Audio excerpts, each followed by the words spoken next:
Atensyon mga SSS pensioners, second tranche 1,000 pesos pension increase kasama sa ibibigay ngayong Biyernes, January 16, 2026. Pag-uusapan natin at aalamin natin mamaya-maya. Hello mga ka-vlogs! Welcome dito sa aking YouTube channel. Magandang araw po sa lahat ng mga manonood. Saan po kayong dako sa mundo? Kumusta kayo mga ka-vlogs? Eto ha, makinig dahil ngayon kasing Biyernes, no?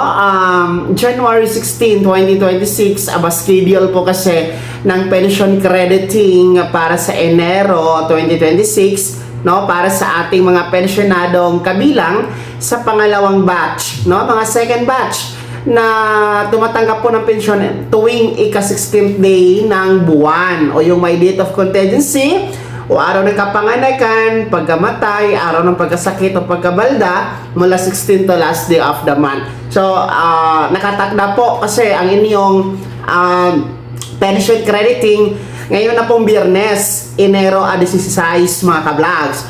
So, regular crediting po yan dahil hindi naman po holiday, hindi din po yan natapat sa weekend, kaya aasahan nyo po na talagang walang pagbabago sa schedule ng inyong pension crediting, and that will be on January 16, Biyernes na nga po. 3 araw na lang yan mga ka-vlogs, no? Kaya antabayanan nyo po sa inyong ATM card. Well, ito pong ating mga ka-vlogs, ang dami kasing mga nagtatanong kung kasabay na ba sa ibibigay ngayong Biyernes, no, sa ating mga second batch, ang pangalawang tranche na SSS 1,000 pesos pension increase. Well, ang kasagutan po, diretso tayo, hindi po, no? Wala tayong aasahan na pangalawang tranche ngayong kasabay sa kasabay sa inyong pension crediting ngayong Biyernes. Okay?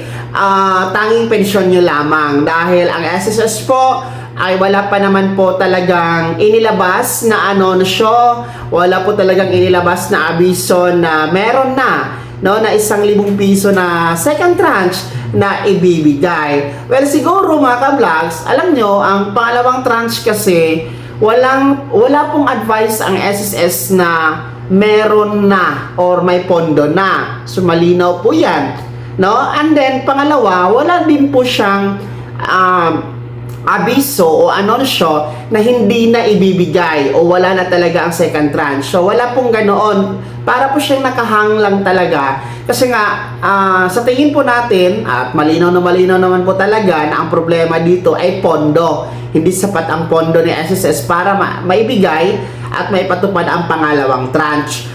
Kaya siguro ang SSS ay naghanap po ng ibang paraan para kahit paano kayo ay magkaroon ng dagdag pensyon. Kaya nga po napatupad itong or inilunsad ang SSS Pension Reform Program na kung saan 3 taon na magkasunod-sunod na pension increase ang matatamasa from 2025, 2026, and 2027. Bago po ito bababa sa pwesto si Pangulong Bongbong Marcos. Pero hindi ito every month kasi mangyayari ito every September lamang. Kaya noong September 2025 nagkaroon po tayo ng pension increase. And then mauulit muli yun ngayong taon pero September pa, no? September 2026 at ang third and last round ay September 2027. Ito po ay 10% pension increase para sa ating mga retiree and total disability pensioners, samantalang 5% pension increase naman ang para po sa ating mga death or survivor pensioners. So yun po yung pinatupad ni SSS. No, lilinawin natin, hindi po yun second tranche. No, kasi ang iba nalilito na yun bang pension increase na pinatupad noong September at ipapatupad ngayong uli September 2026 ay yun na ba yung second tranche na 1,000 piso?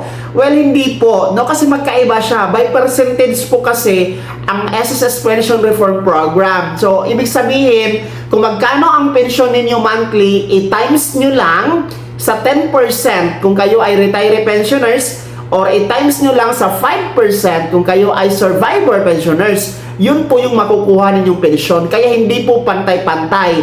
Mas malaking pensyon, mas malaki po ang dagdag na aasahan. Hindi katulad dito sa pangalawang tranche naka-fix po siya na 1,000 piso. Mababa man o mataas ang inyong pensyon, pantay po lahat, 1,000 piso. So yun po yung kaibahan niya, kaya hindi po talaga second tranche ang naganap noong September at magaganap ngayong September ng taon 2026. So sana malinaw po yan mga ka-vlog. So sa ngayon po, ang inaantabayanan po natin ay ang pag-usad sa House Bill 1506 dyan sa Kamara na final po ng SSS GSIS Pensionado Party List sa pangunguna ni Representative Rolando Ledesma Makasait, dahil yan po ay magbibigay mandato sa SSS na magpatupad ng 1,000 piso na pension increase, hindi lamang sa SSS maging sa mga pensionado sa GSIS. Kaya sana uusad yan ngayong taon na ito mga ka-vlogs, dahil I think yan po talaga ang pag-asa natin, kung yan po ay